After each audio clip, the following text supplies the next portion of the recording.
दिखाइए कि लोग देखें कि काराकाट में क्या विकास हुआ है। ये बताइए, ये देखिए काराकाट की रोड की स्थिति देख सकते हैं, यहाँ पर रोड टूट चुका है। आप लोगों से आग्रह है कि हमें कम जगह को ज्यादा दिखाइए कि काराकाट में क्या विकास हुआ है।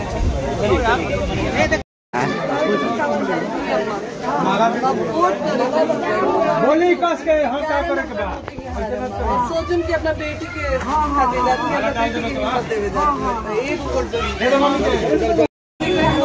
भी काम करते बच्चे के भविष्य आप देख रहे हैं। एक बार महिला की दीजिए कि भविष्य में तो वो मैंने एक महिला है तो हम सोचते कि बाल बच्चा रहे तो हम सोचें कि अच्छा से अच्छा भविष्य। एक बार मौका दिया बापू जी गाड़ी को फैक्ट कराइए। जितने भी कार्यकर्ता लोग हैं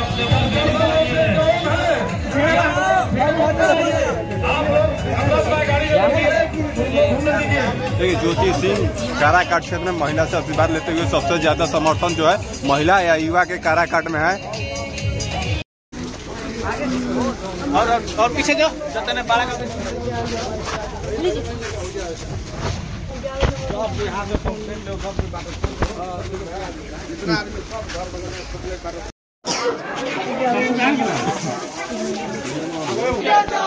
आपका नेता कैसा हो,